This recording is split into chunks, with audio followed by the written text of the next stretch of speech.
ایک محبت نے پورے خاندان کو موت کے گھاٹ اتار دیا۔ ایک سونے کا صندوق ڈاکو لے اڑے اور پھر ہوا ایک ایسا قتل جس نے اس راز کو مزید گہرا کر دیا۔ آخر اس خونریز داستان کے پیچھے چھپا سچ کیا تھا؟ یہ ہے انسپکٹر ملک صفدر حیات کی تحریر حساب ماضی۔ ان دنوں میں منڈی شاہ جیونا ضلع جہلم کے ایک دور دراز قصبے میں تعینات تھا۔ مذکورہ قصبہ دریائے جہلم کے قریب واقع تھا۔ دریا کا کنارہ ہمارے قصبے سے بمشکل 4 فرلانگ یعنی آدھے میل کے فاصلے پر تھا۔ سینٹرل پنجاب کے قلب میں واقع ضلع جھنگ کو 2 دریاؤں کی سرزمین بھی کہا جاتا ہے۔ یہ پنجاب کا واحد ضلع ہے جس میں 2 اہم دریا چناب اور جہلم بیک وقت بہتے ہیں، جو ضلع کے وسط میں پہنچ کر تریمو ہیڈ ورکس کے مقام پر ہمہ گوش ہو جاتے ہیں۔ 2 دریاؤں کے طاقتور اور زرعی قوتوں سے مالا مال پانی نے اس ضلع کی زمین کی زرخیزی کو مثالی بنا دیا ہے۔ سرسبز لہلہاتے کھیت پورے علاقے کی شادابی کا منہ بولتا ثبوت ہیں۔ میں حسب معمول کلف دار وردی پہنے تھانے میں پہنچا تو برآمدے میں 3-4 افراد پہلے سے موجود تھے۔ میں نے ان پر ایک طائرانہ نظر ڈالتے ہوئے اپنے کمرے میں داخل ہو گیا۔ تھوڑی ہی دیر بعد ایک کانسٹیبل نے میرے کمرے میں آ کر سلیوٹ کیا اور پوچھا، ملک صاحب آپ کے لیے ٹھنڈا پانی لاؤں؟ نیکی اور پوچھ پوچھ میں نے خوش دلی سے کہا، ایسے کاموں میں تاخیر مناسب نہیں ہوتی، جاؤ جلدی سے پانی لے آؤ۔ کانسٹیبل ابھی آیا سر کہہ کر کمرے سے چلا گیا۔ وہ غالباً مئی یا جون کا مہینہ تھا، موسم گرم اپنے عروج پر تھا۔ ان دنوں سورج ویسے بھی بہت جلدی طلوع ہو جاتا تھا۔ میں 9 بجے کے قریب تھانے پہنچا تھا اور اس وقت یوں محسوس ہوتا تھا جیسے دوپہر اپنے جوبن پر ہو۔ عین دوپہر کے وقت تو ایسے لگتا تھا کہ سورج سوانیزے پر اتر آیا ہو۔ جس طرح بجھنے سے قبل شمع کی لو خاصی تیز ہو جاتی ہے، بالکل اسی طرح موسم گرما کے اختتام سے پہلے موسم کی شدت میں اس قدر اضافہ ہو جاتا تھا کہ آسمان گویا آگ برساتا محسوس ہوتا تھا۔ کانسٹیبل نے مٹکے کے ٹھنڈے پانی سے میری پیاس بجھائی۔ میں نے کنگ سائز گلاس اسے واپس دیتے ہوئے پوچھا، یہ برآمدے میں رش کیسا نظر آ رہا ہے؟ سائل اور فریادی ہیں جناب، کانسٹیبل نے اپنے مخصوص انداز میں بتایا، بس آپ کی آمد کا انتظار ہو رہا تھا۔ میں نے کہا، انہیں باری باری اندر بھیجو۔ ملک صاحب، کانسٹیبل نے جھنجھلائے ہوئے لہجے میں کہا، باہر برآمدے میں جو افراد بیٹھے ہیں ان میں اس گاؤں کا گورکن بھی موجود ہے۔ وہ جب سے آیا ہے اس نے ہمارا ناک میں دم کر رکھا ہے۔ کیا کہتا ہے وہ؟ میں نے سوالیہ نظر سے کانسٹیبل کو دیکھا۔ اس کا اصرار ہے کہ وہ پہلے آپ سے ملے گا، کانسٹیبل نے جواب دیا، حالانکہ وہ سب سے آخر میں آیا۔ اس کا مسئلہ کیا ہے؟ وہ بڑی عجیب و غریب کہانی سنا رہا ہے جناب، کانسٹیبل نے ہاتھ نچاتے ہوئے بتایا۔ کہتا ہے کہ اس کے قبرستان میں کسی بھوت وغیرہ نے قبضہ کر لیا ہے۔ مجھے تو یہ سب اس کا وہم لگتا ہے۔ ٹھیک ہے، اسے میں دیکھ لوں گا، تم ترتیب وار سائلین کو میرے پاس بھیجتے جاؤ۔ اور وہ کرمو؟ کون کرمو؟ میں نے چونکتے ہوئے استفسار کیا۔ کانسٹیبل نے کہا، وہی جناب، گورکن کرم الہی عرف کرمو، اسے سب سے آخر میں بھیجنا، میں نے معتدل لہجے میں کہا اور میز پر پھیلے ہوئے کاغذات کا جائزہ لینے لگا۔ پہلے سائل کا نجی قسم کا مسئلہ تھا۔ وہ شخص حویلی بہادر شاہ کا رہنے والا تھا اور ہمارے قصبے میں اس کی سسرال تھی۔ خوشی محمد نامی اس شخص کی بیوی کو میکے والوں نے روک رکھا تھا۔ وہ گزشتہ 6 ماہ سے اپنے والدین کے گھر بیٹھی ہوئی تھی۔ خوشی محمد اپنی بیوی کے حصول کے لیے ہماری مدد کا طلبگار تھا۔ میں نے ایک ASI کو اس کے ساتھ اس کی سسرال روانہ کر دیا تاکہ وہ صورتحال کا مکمل جائزہ لے آئے۔ دوسر فریادی ایک مزارع تھا جس کی نہایت ہی مختصر سی ذاتی زمین کو ایک بڑا زمیندار ہتھیانے کے منصوبے بنا رہا تھا۔ میں نے اسے پورے تعاون کا یقین دلا کر فارغ کر دیا۔ اس کے بعد جو شخص میرے کمرے میں داخل ہوا، اس کی عمر لگ بھگ 60 سال تھی۔ وہ اپنے بیٹے اور بہو کی شکایت کرنے آیا تھا جو اس عمر میں اس کے ساتھ اچھا برتاؤ نہیں کرتے تھے۔ میں نے اس کے بیٹے کو سمجھانے کا کہہ کر رخصت کر دیا۔ اس بات سے آپ کو حیرت ہو رہی ہوگی کہ ایک تھانے دار کو کس کس نوعیت کے معاملات کو نپٹانا پڑتا ہے۔ یقین جانیں گاؤں دیہات کے تھانوں میں متعین تھانے دار انچارج صاحبان کو اکثر اس قسم کے نجی اور گھریلو مسائل کو حل کرنے کے لیے بھی تگ و دو کرنی پڑتی ہے۔ کرم الہی عرف کرمو میرے کمرے میں داخل ہوا تو اس کے چہرے پر برہمی کے آثار واضح طور پر دکھائی دے رہے تھے۔ میں نے اسے ایک کرسی پر بیٹھنے کا اشارہ کیا۔ بیٹھنے کے دوران اس نے شکایتی لہجے میں کہا، تھانے دار صاحب، آپ کے راج میں میرے ساتھ بڑی سخت زیادتی ہو رہی ہے۔ میں نے زیر لب مسکراتے ہوئے کہا، چچا کرمو، میرے راج کی کیا بات کر رہے ہو؟ میں تو اس ملک کے ایک دور دراز دیہات کا تھانہ انچارج ہوں، کوئی اس ملک کا وزیر اعظم یا صدر مملکت تو نہیں ہوں۔ میں بھی اس تھانے کی ہی بات کر رہا ہوں سرکار، کرمو نے اپنی بات پر زور دیتے ہوئے کہا۔ یہاں کوئی میری سنتا ہی نہیں ہے، اس سے بڑی زیادتی اور کیا ہوگی؟ میں کرمو کی بات کی تہہ تک پہنچ گیا۔ وہ یقیناً اس بات پر خفا تھا کہ اسے سب سے پہلے میرے پاس کیوں نہیں بھیجا گیا۔ میں نے قدرے نرم لہجے میں کہا، دیکھو کرمو چاچا، وہ گورکن پورے علاقے میں کرمو چاچا کے نام سے جانا جاتا تھا۔ ہمارے کام کرنے کے کچھ اصول اور ضوابط ہوتے ہیں، ہمیں ان کا خیال رکھنا پڑتا ہے۔ وہ جناب، ہر کام کی اپنی اپنی اہمیت ہوتی ہے۔ اس کے لہجے میں ناراضگی کا عنصر شامل تھا۔ میں نے آدھی رات جاگ کر گزاری ہے اور صبح ہوتے ہی یہاں آ پہنچا ہوں، مگر یہاں کوئی میری بات کا یقین ہی نہیں کر رہا۔ سب اسے میرا وہم قرار دے رہے ہیں۔ آپ کے حوالدار نے تو یہاں تک کہہ دیا کہ میری نظر خراب ہو گئی ہے، مجھے آنکھوں کے کسی ماہر سے اپنی نظر ٹیسٹ کروانا چاہیے۔ حالانکہ جناب، ایک لمحے کو رک کر اس نے اپنی ہاتھ کی انگلی سے اپنی آنکھوں کی جانب اشارہ کیا اور سلسلہ کلام جاری رکھتے ہوئے بولا، میری نگاہ بالکل ٹھیک ہے۔ میں اس عمر میں بھی کسی اینک کے بغیر روزانہ قرآن مجید کی تلاوت کرتا ہوں۔ کرمو کی عمر لگ بھگ 60 سال رہی ہوگی، مگر عمر کے اس حصے میں بھی اس کی صحت اچھی خاصی دکھائی دے رہی تھی۔ اس کا شمار ان مردوں میں ہوتا ہے جن کے لیے ساٹھا پاٹھا کی اصطلاح استعمال ہوتی ہے۔ میں نے کرمو کو مخاطب کرتے ہوئے تشفی آمیز لہجے میں کہا، مجھے بتایا گیا ہے کہ تم نے قبرستان میں کوئی بھوت وغیرہ دیکھا ہے، کیا یہ بات سچ ہے؟ 16 آنے سچ ہے جناب۔ وہ سیدھا ہو کر بیٹھ گیا۔ ممکن ہے وہ تمہارا کوئی وہم ہو؟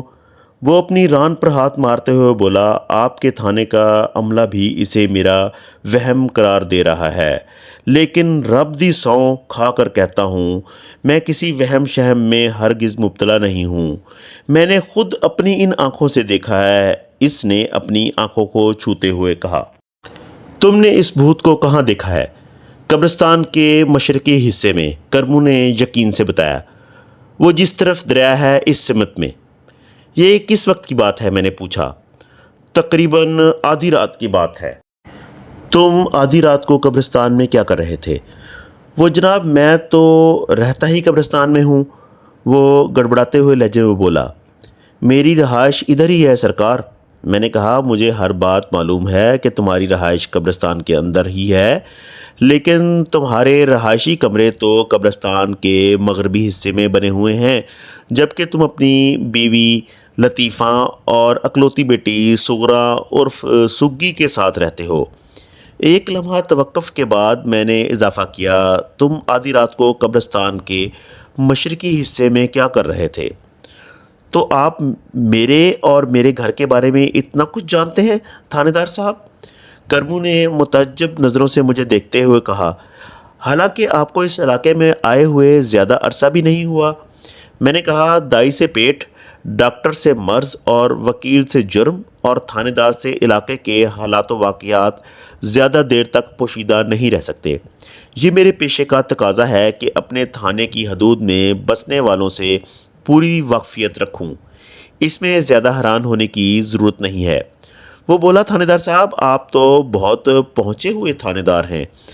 میں اس وقت تو صرف تم تک پہنچا ہوا ہوں۔ میں نے اس کے چہرے پر نگاہ جماتے ہوئے سوال کیا، تم نے ابھی تک میری بات کا جواب نہیں دیا۔ کون سی بات سرکار؟ تم نصف رات کے وقت قبرستان کے دوسرے کنارے پر کیا کر رہے تھے؟ میں نے اپنا سوال دہرایا۔ جہاں بقول تمہارے تم نے کسی بھوت کو دیکھا ہے۔ اس نے مختصر الفاظ میں بتایا کہ مذکورہ شب بہت زیادہ حبس تھا، آنکھ بار بار کھل رہی تھی۔ آدھی رات کو وہ پیشاب کرنے کے لیے اٹھا۔ رفع حاجت کے بعد جب وہ واپس پلٹا تو اس نے قبرستان کے مشرقی حصے میں کچھ پراسرار حرکت دیکھی۔ وہ چاند کی ابتدائی راتیں تھیں اور اس وقت چاند غروب ہونے والا تھا، اس لیے وہ واضح طور پر اس پراسرار سرگرمی کو نہیں دیکھ پا رہا تھا۔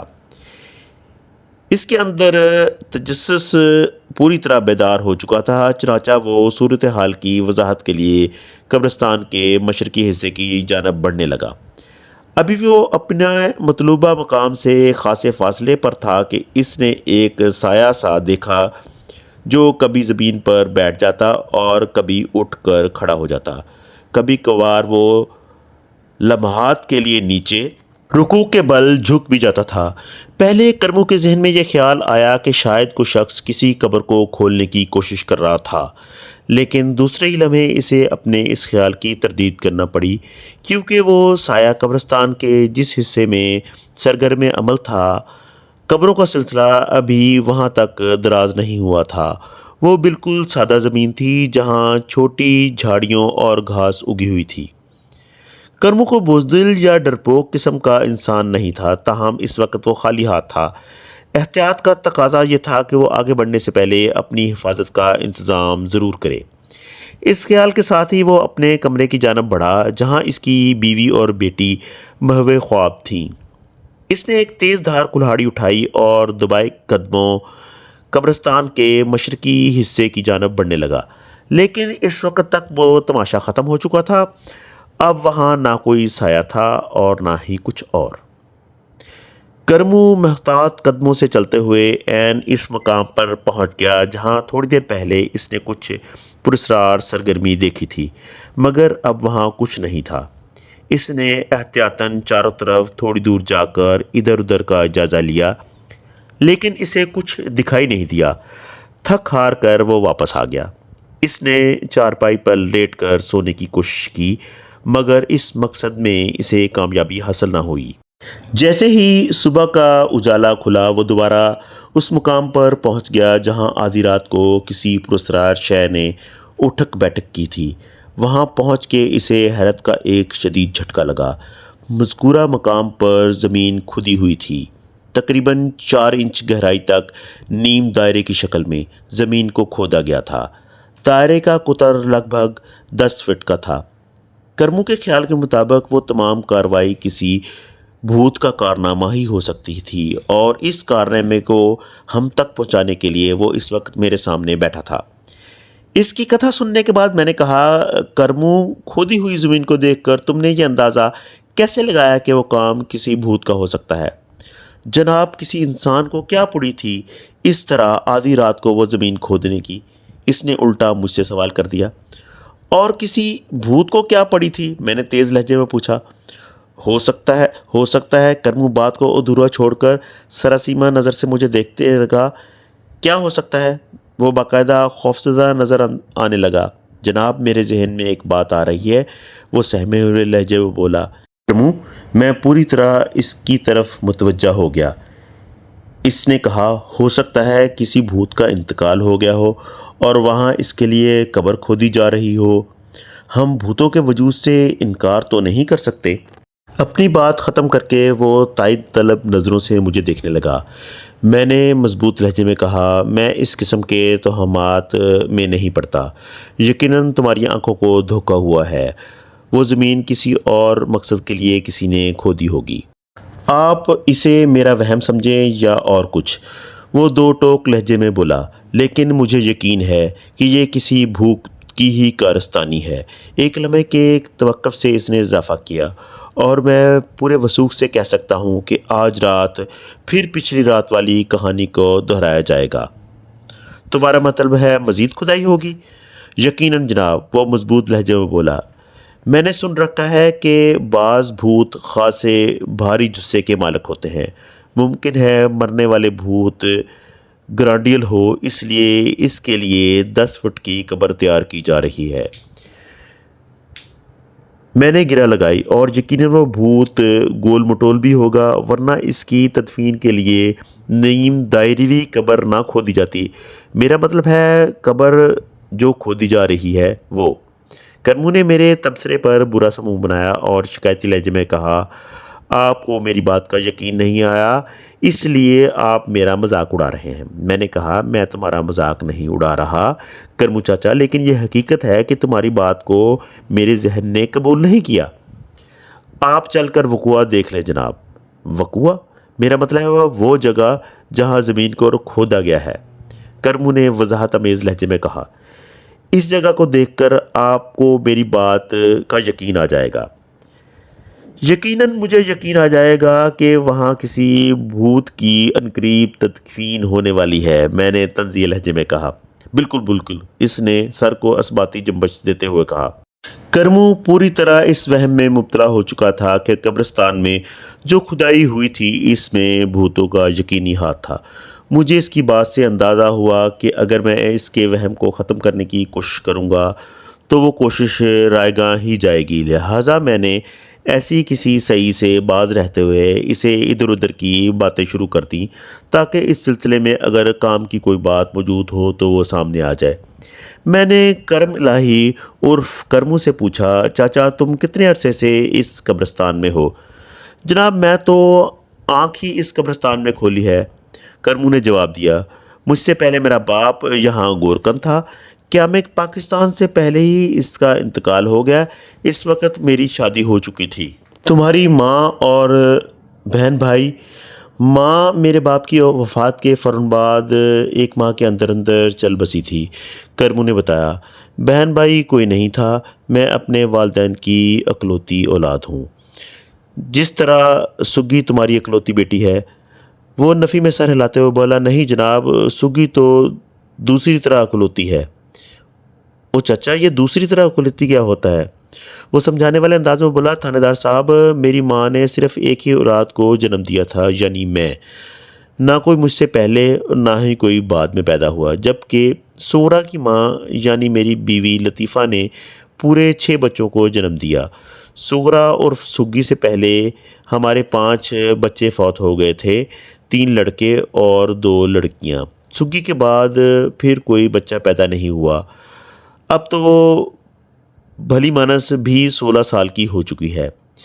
میں مزید تھوڑی دیر تک اس سے گفتگو کرتا رہا، مگر جب کوئی اہم بات سامنے نہ آئی تو میں نے بلاخر کرمو سے کہا، کرمو چاچا اب بتاؤ میں تمہارے لیے کیا کروں؟ میرے لیے کیا کرنا ہے مائی باپ؟ اتنا کہہ کر وہ چونکا، پھر بات کو آگے بڑھاتے ہوئے بولا، جناب مائی باپ کا لفظ میں نے آپ کے احترام میں کہا ہے، ورنہ آپ تو مجھ سے آدھی عمر کے ہو۔ ایک لمحے کے توقف سے وہ سلسلہ کلام کو جاری رکھتے ہوئے کہنے لگا، تھانے دار صاحب، میں یہ منت کر رہا ہوں جناب کہ آپ میرے لیے نہیں بلکہ بھوت کے لیے کچھ کریں۔ میں نے 2 ٹوک لہجے میں کہا، کرمو ایک بات کان کھول کر سن لو۔ اول تو میں یہ بات تسلیم کرنے کو تیار نہیں ہوں کہ ادھر قبرستان میں کسی بھوت نے یہ زمین کھودی ہوگی، اور اگر تم اپنی بات پر مصر ہو تو پھر بھی میں تم سے اس سلسلے میں معذرت ہی چاہوں گا، کیونکہ تعزیرات پاکستان میں قانون کی کوئی ایسی دفعہ موجود نہیں ہے جس کا اطلاق بھوتوں پر ہوتا ہو۔ سمجھ رہے ہو نا میں کیا کہہ رہا ہوں؟ وہ الجھن امیز نظروں سے مجھے دیکھتے ہوئے بولا، آپ ایک مرتبہ میرے ساتھ چل کر وقوع تو دیکھ لیں ملک صاحب۔ میں نے اس کا دل رکھنے کے لیے کہہ دیا، ٹھیک ہے کرمو، اس وقت میں چند ضروری کاموں میں مصروف ہوں، جب فرصت ہوگی میں تم سے ملنے قبرستان چلا آؤں گا، پھر تم مجھے جائے وقوع دکھا دینا۔ اب تو تم مطمئن ہونا، وہ قدرے اطمینان بخش لہجے میں بولا، لیکن آپ شام سے پہلے ہی آ جانا، ورنہ رات کو تو وہ، میں نے قطع کلامی کرتے ہوئے کہا، بھوتوں کی تدفین ہو جائے گی۔ آپ سمجھدار ہیں، اس نے کہا۔ یہ جملہ کرمو نے اس انداز میں ادا کیا جیسے اسے احساس ہو گیا ہو کہ میں اس کے موقف سے اتفاق کرنے لگا ہوں۔ میں نے اس کی خوش فہمی کو قائم رکھتے ہوئے شام سے پہلے قبرستان پہنچنے کا وعدہ کیا اور اسے رخصت کر دیا۔ اس کے بعد میں اپنے روزمرہ کے کاموں میں مصروف ہو گیا۔ دوسرے روز کرمو پھر تھانے میں موجود تھا۔ میں گزشتہ روز حسب وعدہ اس کے پاس قبرستان نہیں جا سکا تھا۔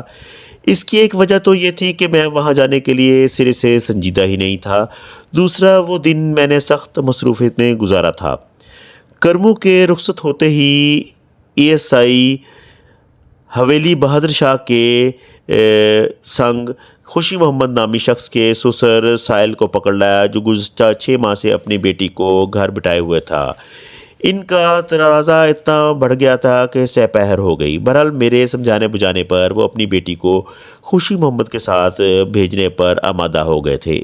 ان کو رخصت کیا تھا کہ ایک بلوے کا کیس آ گیا، جس کو نپٹاتے ہوئے رات کے 9 بج گئے۔ اس تمام کارروائی کے دوران میں کرمو میرے ذہن سے محو ہو گیا اور آج پھر وہ میرے سامنے بیٹھا ہوا تھا۔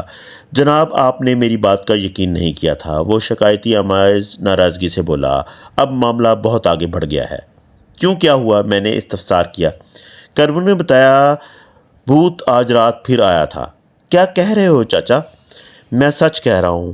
مجھے اس کی بات پر ہنسی آ گئی۔ میں نے پوچھا، اور مردہ بھوت کی تدفین ہو گئی؟ آپ اڑا لیں میرا مذاق، وہ روحانے لہجے میں بولا۔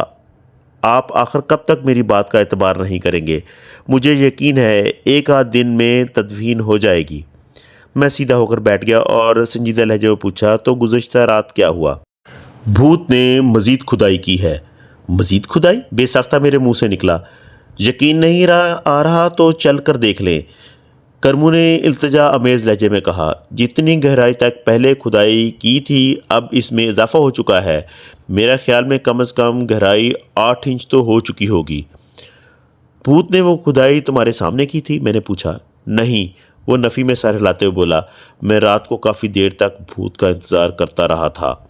میں نے اپنے کمرے کے نزدیک ہی ایک ایسی جگہ کا انتخاب کر لیا تھا جہاں سے میں بآسانی قبرستان کے اس حصے کو نظر میں رکھ سکتا تھا جہاں ایک رات پہلے بھوت نے کارروائی ڈالی تھی۔ وہ ایک لمحے کو سانس لینے کے لیے رکا اور پھر بات جاری رکھتے ہوئے بولا، آدھی رات کے بعد مجھے نیند آنے لگی تو میں آ کر اپنی چارپائی پر لیٹ گیا۔ پھر آج صبح ہی میری آنکھ کھلی۔ مجھے یقین ہے کہ بھوت نے اپنی طلسماتی قوت سے مجھے نیند کی آغوش میں پہنچا دیا ہوگا۔ وہ نہیں چاہتا ہوگا کہ میں اس کی سرگرمی کو دیکھ سکوں۔ اپنی بات ختم کر کے کرمو امداد طلب نظروں سے مجھے دیکھنے لگا۔ مجھے اس کی ذہنی صحت پر شک ہونے لگا۔ میں نے سوال کیا، کرمو، جب تم نے رات بھوت کو دیکھا ہی نہیں تو پھر یہ بات کس طرح کہہ رہے ہو کہ وہاں مزید 4-5 انچ کھدائی ہو چکی ہے؟ میں نے ابھی تھوڑی دیر پہلے اس جگہ کا معائنہ کیا ہے جناب، کرمو نے لرزتے ہوئے لہجے میں بتایا۔ وہاں سے سیدھا آپ کے پاس آیا ہوں۔ میں نے ایک فوری خیال کے تحت پوچھا، تم نے ان پراسرار واقعات کے بارے میں اپنی بیوی یا بیٹی سے تو کوئی بات نہیں کی؟ میں ایسی غلطی نہیں کر سکتا جناب، وہ گمبھیر آواز میں بولا۔ میری گھر والی ویسے ہی کمزور دل کی مالک ہے، اسے اس بات کو بتانے کا مطلب ہے کہ اسے جان سے مار دیا جائے، اور میری سگی بھی بہت سیدھی سادی بچی ہے۔ میں اس معصوم کو خواہ خوفزدہ نہیں کرنا چاہتا۔ یہ تو تم نے بہت اچھا کیا، میں نے سراہنے والے انداز میں کہا۔ تم ابھی جا کے برآمدے میں بیٹھو، میں تھوڑی دیر میں تمہارے ساتھ قبرستان چلتا ہوں۔ وہ مطمئن انداز میں چلتے ہوئے میرے کمرے سے نکل گیا۔ میں نے کرمو کے ساتھ چلنے کا فیصلہ اس لیے نہیں کیا تھا کہ میں نے اس کی بھوت والی بات پر یقین کر لیا تھا۔ ایسا کوئی سوال ہی نہیں پیدا ہوتا تھا۔ میں تو محض اس جگہ کا بغور جائزہ لینا چاہتا تھا۔ اگر کرمو کا بیان 100% درست تھا کھدائی کے بارے میں، تو پھر اس بات کا امکان موجود تھا کہ کوئی شخص اس جگہ کھدائی کر کے یا کچھ برآمد کرنا چاہتا ہے یا پھر کسی اہم چیز کو دفن کرنا چاہتا ہے۔ اس خیال کے تحت یہ سوال وجود پاتا تھا کہ 10 فٹ قطر کی وہ اہم چیز آخر کیا ہو سکتی ہے۔ آدھے گھنٹے کے بعد میں کرمو کے ساتھ قبرستان کے اس حصے میں کھڑا تھا جہاں کی زمین کو واقعی کھودا گیا تھا۔ اس وقت میرے ساتھ 2 کانسٹیبل بھی موجود تھے۔ قبرستان کی وہ جگہ قبروں کے سلسلے سے ذرا فاصلے پر تھی اور وہاں چھوٹے قد کی جنگلی جھاڑیوں کے علاوہ گھاس وغیرہ بھی وافر مقدار میں اگی ہوئی تھی۔ کرمو کے بیان کے مطابق وہاں 10 فٹ قطر کے نیم دائرے میں 8 انچ گہرائی تک کھدائی کی گئی تھی۔ تاہم میں نے حتمی اندازہ یہ لگایا تھا کہ کھدائی کی گہرائی 5-6 انچ سے زیادہ نہیں تھی۔ البتہ دائرے کی گہرائی کم و بیش 10 فٹ رہی تھی۔ اس کھدی ہوئی زمین کو دیکھ کر واضح طور پر پتہ چلتا تھا کہ کسی نے یہ ایک خاص مقصد کے تحت وہ محنت کی تھی۔ میں گھوم پھر کر ارد گرد کا جائزہ لینے لگا اور وقوع سے کچھ فاصلے پر وقفے سے 2-3 جگہوں سے زمین کی کھدائی ہوئی معلوم ہوئی۔ تاہم یہ کھدائی ایک محدود جگہ اور کم گہرائی تک کی گئی تھی۔ البتہ ایک بات طے تھی کہ وہ کھدائی تازہ ہوئی تھی۔ میں واپس اصل مقام پر آ گیا اور کرمو سے سوال جواب کرنے لگا۔ میں نے اس سے پوچھا، کرمو چاچا، یہ جگہ قبروں سے ذرا ہٹ کر ہے، کیا یہ بھی قبرستان کے علاقے میں شمار ہوتی ہے؟ جی اب تو ہوتی ہے۔ اب تو ہوتی ہے اسے کیا مطلب؟ وہ بولا، پہلے کسی زمانے میں قبرستان وہاں تک تھا۔ اس نے ایک پکی قبر کی جانب اشارہ کرتے ہوئے بتایا۔ بعد ازاں رانا صاحب نے تیزی سے بڑھتے ہوئے قبروں کے سلسلے کو دیکھتے ہوئے اپنی ذاتی زمین کا کچھ حصہ قبرستان کو دے دیا تھا۔ اب قبرستان کی حد وہاں تک ہے، اس نے ایک مرتبہ پھر اشارے سے بتایا۔ تاہم اس بار اس کا اشارہ دریا کی جانب تھا، یعنی وقوع سے مشرقی سمت میں تھا۔ میں نے کہا، اس کا مطلب ہے کہ ہم اس وقت جس جگہ پر کھڑے ہیں وہ قبرستان ہی کا حصہ ہے، اگرچہ قبروں کا سلسلہ ابھی تک یہاں نہیں پہنچا۔ آپ بالکل ٹھیک کہہ رہے ہیں ملک صاحب، کرمو تصدیق انداز میں بولا۔ رانا صاحب کی مہربانی سے قبرستان کا علاقہ خاصا وسیع ہو گیا ہے۔ رانا صاحب سے کرمو کی مراد رانا ظفر علی خان تھے۔ رانا صاحب اس گاؤں کے چودھری تھے۔ مجھے اگرچہ اس علاقے میں تعینات ہوئے زیادہ عرصہ نہیں ہوا تھا، تاہم میں رانا ظفر کے بارے میں بہت کچھ معلوم کر چکا تھا۔ وہ عام روایتی جاگیرداروں سے بہت مختلف تھے۔ مجھے ان کے خلاف کوئی بڑی شکایت نہیں ملی تھی۔ وہ ایک مہربان اور انصاف پسند چودھری واقع ہوا تھا۔ میں نے گرد و نواح پر نظر دوڑاتے ہوئے کرمو سے پوچھا، چاچا، اس قبرستان کی باقاعدہ کوئی حد بندی نہیں ہے؟ اس کی کوئی خاص وجہ؟ اس نے الجھن آمیز نظر سے مجھے دیکھا۔ میں نے اپنی بات کی وضاحت کرتے ہوئے کہا، میرا مطلب ہے قبرستان کے چاروں طرف ایک چوہدی تو ہونی چاہیے۔ اس کی کیا ضرورت ہے جناب؟ وہ میری بات کو سمجھتے ہوئے بولا۔ میں نے کہا، حفاظت کی خاطر کہہ رہا ہوں۔ کیسی حفاظت سرکار؟ کرمو نے بے پرواہی سے بولا۔ اس قبرستان میں جو لوگ دفن ہیں وہ یہاں سے اٹھ کر باہر جاتے نہیں ہیں، اور جو زندہ انسان ہیں وہ باہر بستے ہیں، وہ ہنسی خوشی یہاں آنے کا ارادہ نہیں رکھتے۔ پھر کیسی چوہدی اور کیسی حفاظت تھانے دار صاحب؟ میں نے کہا، میں تمہاری اس بات سے اتفاق کرتا ہوں کہ کوئی بھی زندہ انسان اس شہر خاموشہ میں آباد کاری کے بارے میں سوچ بھی نہیں سکتا، تاہم وہ اس قسم کی کارروائی تو کر سکتا ہے۔ میں نے انگلی کے اشارے سے کھدی ہوئی زمین کی طرف اشارہ کیا۔ یہ کسی انسان کا کام نہیں ہے جناب، وہ قطعی لہجے میں بولا۔ میں نے آپ کو بتا دیا ہے کہ یہ کسی بھوت کا کارنامہ ہے جو اپنے کسی لہیم شہیم اور گول مٹول ساتھی بھوت کو یہاں دفن کرنے کا ارادہ رکھتا ہے۔ میں نے کاٹدار لہجے میں کہا، کیوں تم ایسا ہی خیال کرتے ہو نا؟ اور جناب ملک صاحب، ایک کانسٹیبل نے اپنی عقل مندی کا مظاہرہ کرتے ہوئے کہا، میرے خیال میں تو یہ کسی گور بجو کی کارستانی ہے۔ کرمو نے گھور کر مذکورہ کانسٹیبل کو دیکھا اور مدبرانہ لہجے میں بولا، کاکا سپاہی، لگتا ہے تم نئے اس محکمے میں آئے ہو، اور مجھے تو تم عقل سے بھی پیدل ہی معلوم ہوتے ہو۔ کیوں چاچا، اتنی گرمی کیوں دکھا رہے ہو؟ کانسٹیبل نے غصیلے لہجے میں استفسار کیا۔ میں نے مداخلت مناسب نہ سمجھی اور ان کی نوک جھونک دیکھنے لگا۔ کرمو نے گھمبیر لہجے میں کہا، او کاکا، میں نے کیا گرمی دکھانا ہے؟ موسم تو ویسے ہی خاصا تپ رہا ہے۔ میں تو تمہارے تبصرے پر تمہیں ٹوکا تھا، وہ گور بجو والا تبصرہ، اس تبصرے میں کیا خرابی ہے؟ او کاکا بلی، گور بجو صرف قبروں کے ساتھ چھیڑ چھاڑ کرتے ہیں، یہ میرا سالہ سال کا مشاہدہ اور تجربہ ہے۔ ایک لمحے کو رک کر اس نے تصدیق طلب نظروں سے میری جانب دیکھا اور کانسٹیبل کی طرف مڑتے ہوئے گویا ہوا، یہ جس طرح زمین کو ادھیڑا گیا ہے یہ کسی گور بچو کے بس کی بات نہیں ہے۔ کانسٹیبل نے کچھ کہنے کے لیے منہ کھولنا چاہا تو میں نے ہاتھ کے اشارے سے اسے منع کیا اور پھر خود کہا، چاچا کرمو بالکل ٹھیک کہہ رہا ہے جوان۔ کرمو نے مجھے مخاطب کرتے ہوئے پوچھا، اب آپ کا کیا ارادہ ہے ملک صاحب؟ میں نے کچھ سوچتے ہوئے کہا، میرا خیال میں یہاں چند ہوشیار قسم کے پولیس اہلکاروں کی ڈیوٹی لگا دیتا ہوں جو وقفے وقفے سے پہرا دیں گے۔ رات بھر تمہارے قبرستان کی نگرانی ہوتی رہے گی تو ممکن ہے کہ کھدائی کرنے والا شخص پکڑا جائے۔ شخص نہیں جناب، بھوت کہیں، وہ پراسرار لہجے میں بولا۔ میں نے کہا، ٹھیک ہے کرمو، جب تک میں اس پراسرار شخص کا سراغ نہیں لگا لیتا اس وقت تک میں بھی تمہاری طرح اسے بھوت ہی کہوں گا۔ اب تو تم خوش ہو جناب، کیا واقعی آپ کو میری بات کا یقین آ گیا ہے؟ کرمو نے امید افزا نظروں سے مجھے دیکھا۔ میں نے کہا، اس سوال کا جواب میں تمہیں اس وقت دوں گا جب میں اس بھوت کے ہاتھوں میں ہتھ کڑیاں پہناؤں گا۔ بھوت اور ہتھ کڑیاں؟ وہ تعجب نظروں سے مجھے دیکھنے لگا۔ میں نے قبرستان سے باہر نکلتے ہوئے کہا، تم بے فکر ہو جاؤ، میرے آدمی آج رات سے اس مقام کی خفیہ نگرانی شروع کر دیں گے۔ کرمو نے ہمیں قبرستان سے باہر چھوڑا پھر واپس چلا گیا۔ میں نے اسی روز 4 چاقو چوکوبند قسم کے کانسٹیبلوں کو اپنے کمرے میں بلایا، انہیں موجودہ صورتحال سے آگاہ کیا، پھر انہیں تفصیلاً سمجھایا کہ وہ کس طرح رات کو باری باری قبرستان کے ایک مخصوص حصے کی نگرانی کریں گے۔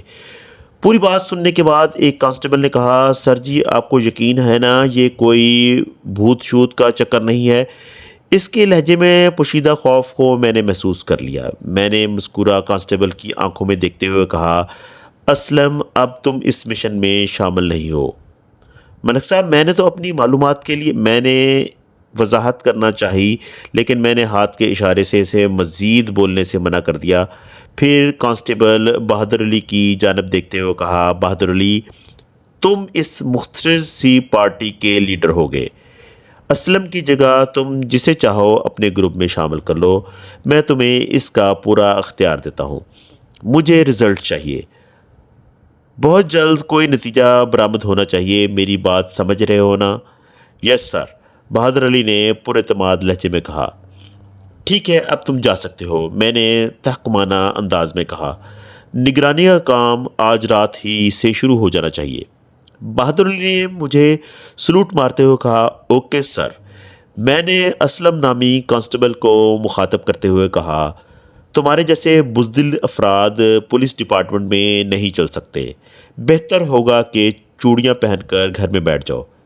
اسلم نے کچھ کہنے کے لیے منہ کھولنا چاہا لیکن میں نے اسے موقع نہیں دیا اور روبدار لہجے میں کہا، کسی وضاحت کی ضرورت نہیں ہے، میں پہلے بھی تمہارے بارے میں چند قابل تعریف واقعات سن چکا ہوں۔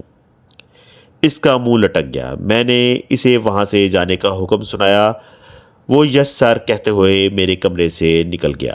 یہ سچ تھا کہ یہاں پہنچنے ہی اسلم کی بزدلی کے 2-4 قصے مجھے سننے کو ملے تھے۔ میں ان واقعات کی تصدیق بھی کرنا چاہتا تھا، اس لیے میں نے خصوصاً اسلم کو اس ٹیم میں رکھا تھا اور بریفنگ دیتے ہوئے میں نے بھوت کے منظر کو بڑھا چڑھا کر پیٹ کیا تھا اور میں نے اپنے مقصد میں کامیاب رہا تھا۔ اسلم کی بزدلی کھل کر سامنے آ گئی تھی۔ اسی رات سے قبرستان کی نگرانی شروع ہو گئی۔ میں نے کرمو کو خاص طور پر ہدایت کر دی تھی کہ وہ اس بارے میں اپنی بیوی اور بیٹی سے کوئی بات نہ کرے۔ اس نے مجھے یقین دلایا تھا کہ وہ اس سلسلے میں محتاط رہے گا۔ وہ رات کی مسلسل نگرانی نتیجہ خیز ثابت نہ ہوئی۔ کوئی بھوت نما انسان یا انسان نما بھوت تو کیا ایک بلی کا بچہ تک قبرستان کے اس حصے کی طرف نہیں پھٹکا۔ تیسری رات میں آخری پہر اچانک بارش شروع ہو گئی جس کی وجہ سے نگرانی کا سلسلہ ترک کرنا پڑا۔ ویسے بھی ابھی تک کوئی اہم بات یا سراغ ہاتھ نہیں لگا تھا۔ اگلی صبح میں نے قبرستان جا کر موقع کا معائنہ کیا۔ بارش کی وجہ سے کھدی ہوئی زمین میں اچھا خاصا کیچڑ ہو گیا تھا۔ میں نے کرمو کو تاکید کی کہ وہ اس مٹی کو برابر کر دے اور اس قصے کو فراموش کر کے اپنی روزمرہ مصروفیت میں لگ جائے، لیکن ملک صاحب وہ بھوت، اتنا کہہ کر وہ خاموش ہو گیا۔ اس کی سوئی ایک ہی مقام پر اٹکی ہوئی تھی۔ میں نے قدرے سخت لہجے میں کہا، دیکھو کرمو، اس بھوت وغیرہ کو اپنے ذہن سے جھٹک دو۔ میں نے تمہاری تسلی کے لیے ہر قسم کی تفتیش کر کے دیکھ لی ہے، لیکن کوئی مثبت نتیجہ سامنے نہیں آیا۔ تمہارے تمام قیاسات غلط ثابت ہوئے ہیں۔ ہمارا وقت اتنا فالتو نہیں ہے کہ اس قسم کے معاملات میں الجھے رہیں۔ اب تم ہمیں پریشان کرنے نہ آنا۔ تمہارا وہ بھوت جس نے کھدائی کی اپنے مردہ ساتھی بھوت کو کہیں اور دفن کرنے چلا گیا ہے، تم اس کے جنازے اور تدفین کے بارے میں سوچ کر خود کو ہلکان نہ کرو۔ آئی سمجھ بات؟ کرمو کے چہرے پر ایسے تاثرات نمودار ہوئے جیسے اسے میرے خیالات سے اتفاق نہ ہوا، تاہم کچھ کہنے کے بجائے وہ خاموش ہی رہا۔ میں تیز قدموں سے چلتے ہوئے قبرستان سے تھانے کی جانب روانہ ہو گیا۔